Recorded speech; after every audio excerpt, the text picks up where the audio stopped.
እኔ 20 ዓመት አካባቢ እድሜ ይሆናለሁ እና ጅማን ሉሉ ማርኬት ሽቶ በመሸጥ ስራ ላይ ያለው አንድ ጓደኛ ጋር እዛ እየሸጥን ልክ ወደ ቤት ስንመለስ ከካናዳ የመጣ አንድ መልከ በመኪና እየሄደ አገኘ ነው። ከዛ ድሮፕ ላርጋችሁ አለን። እኔ ምንም ስለወንድ ምንም ስለማላቅ ፈራውና አይ አንፈልግም ስል ጓደኛዬ አዲስ አበባ ስለነበረች ትንሽ ቀልጣፋ ናት። ምን አለች? አሬ ወሰደን እንዴ ምን ለታክሲ እናወጣለን ወሰደን አለች። ይሻላል ስለታዋለች። ከዛን ገባን። ገዛ ገፍተን ልክኒ እንትን ላይ ጋቤና እንድቀመጥ አረጋ። እሷ ደግሞ ከኋላ ተቀመጠች። ከዛ ምን አለ? ወደድኩሽ አለኝ። እንግሊዘኛ ያናክል እኔ ብዙም አልችልም።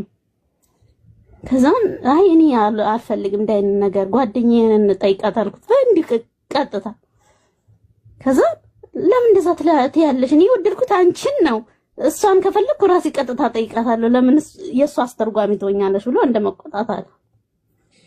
እሺ ብዬ እሷን አየኋት። ከዛ አንቺ ፈረንጅ እኮ ነው ያምሻል ፋራ ግድንግድ ፋራ ፈረንጅ እኮ ነው ተበሽው እንጂ አለችን በአማርኛ። ያው አይሰማም ብለን ነው እንግዲህ። ከዛ እሺ ምናምን ብዬ ዝም ብለን ለምን እሱ ፊት መጨቃጨቅ አልፈለኩም። ይሄን እያለ አደረሰን በመንፈልግበት ቦታ ስልክ ቁጥር ተቀያየረን ሄደ። የሷንም የኔንም ነው የወሰደው። በሰዓቱ ይደውልልናል ለሁለታችንም ተያይዘን እንደ መደበር ያደረግነው። ልክ በረፍት ሰዓታችን ሲደውልልን ተያይዘን አብረን እንሄዳለን።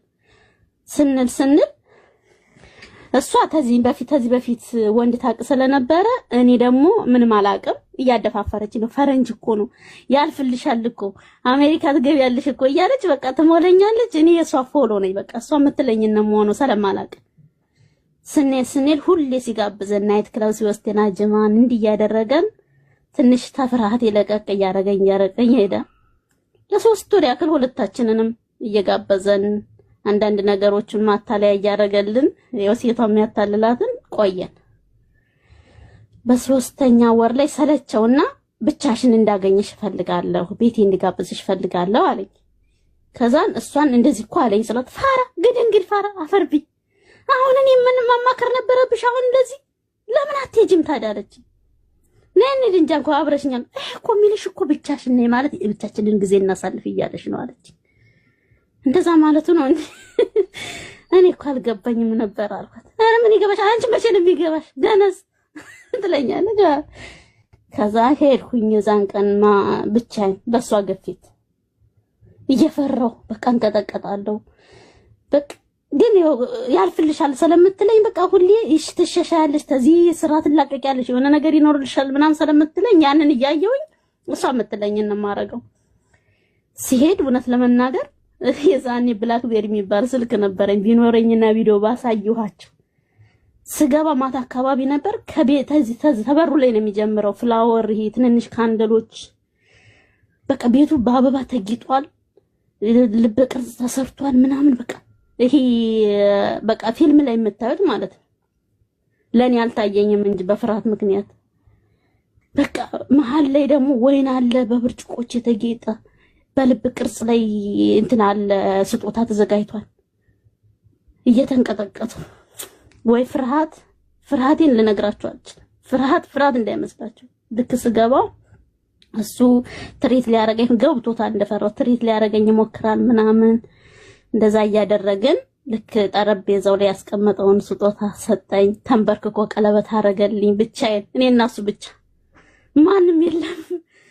ከዛን እየለቀቀኝ ሄደ። እንዴ ማለ እንዴ ኧረ ይች ማለም አይደለች አልኩኝ። ያቺ ፍራቷ እየለቀቀች ሄደ። ከዛ ቁጭ አለን።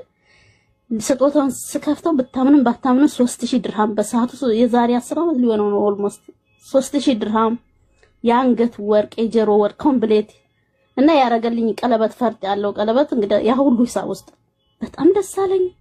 ሰርፕራይዝ ሆንኩ። እውነቷን ነው ማለት ነው ያልፍልሻል ያለችኝ በቃ አልኩኝ።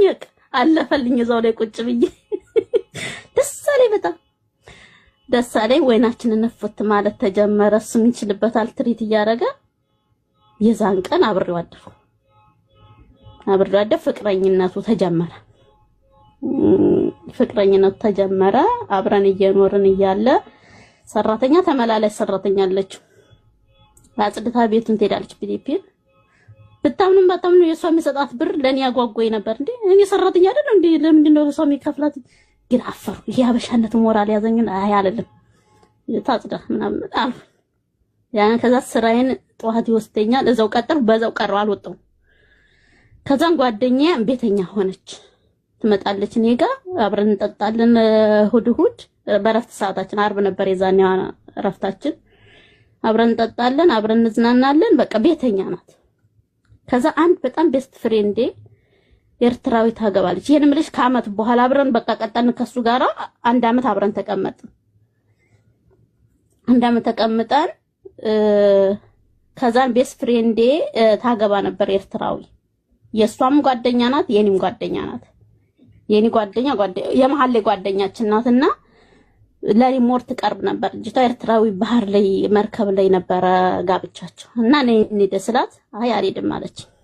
1 አመት ሆኖናል አብረን ተቀምጠን። ለምን ስላት እኔ ጉዳይ አለኝ አልሄድም አለች። ኧረ የጋራ ጓደኛ ናት፣ ትቆጣለች፣ ታኮርፋለች ብላት ብለምናት ብሰራት እምቢ አለች። ከዛ ኧረ ተይ ብላት እምቢ አለች። እሷ ለካን አቅዳልኝ ነው ለሆነ ነገር ግን ከዛን እኔ አልቀርም ብዬ የገዛሁትን ስጦታ ይዤ ሄድኩኝ። ሲሄድ ሄድኩኝ እዛ ዋልንና ማታ ላይ ቤት ደግሞ ግብዣ ነበረ የሙሽሮቹ። ቤት ተመለስን። ተመርከቡ ተመልሰን ልክ ላድር አልኩና የማራት ውስጥ 24 ሰዓት ቀን ነው የሚመስለው። ልቤ ምንም ደስ የሚል ስሜት አልተሰማኝም። ከዛን ተመልሼ ወደ ቤት ሄድኩኝ። ወደ ቤት ሲሄድ በሩን ቁልፍ አለን ለጓደኛዬም እና የኔም የራሳችን ቁልፍ አለንና እሷ አልሄድም ያለችው ሰውየው ጋር ልትመጣ ነው። እኔ ጓደኛ ጋር ማለት ነው። ለካንስ 1 አመት አብረን ስንቀመጥ ቅናት ነበረ። መጀመሪያ እሷን ያዝሽ ስላት እሷ እኔን አልፈለገም። ስለዚህ እኔን ገፋፍታ አስገብተኛለች እዛ ውስጥ። ልክ በኋላ ደግሞ እኔ ያማረብኝ ሲሄድ ይሄ አስተማሪነቱ እዚህ ጋር ነው። ያማረብኝ ሲሄድ ሰውየው እንክብካቤ ሲያደርግልኝ እንደውም የተሞኘሁት ምንድነው የሆነ ነገር አለማስከፈት ይዛኔ ፋራ መሆኔ አሁን ነው የሚታወቀው። የሆነ ነገር አስከፍቼው ቢሆን ዛሬ አልፎልኝ ነበር እንደ ሴቶች ቢሆን። ግን እኔ አላውቅም ያንን ነገር ጥቅም አላውቅም። ጭራሽ ሱቅ እየሄድኩኝ ተገትሬው ነው የምመጣው። እንኳን እሱን ላስከፍት ስጠኝም ሳንቲምም የለም፣ እርዳኝም የለም፣ ለቤተሰብ ላክልኝም የለም። አላውቅም ምንም ነገር ነው አላውቅም። ከዛ ልክ ተመልሼ ስመጣ ብታምኑም ባታምኑ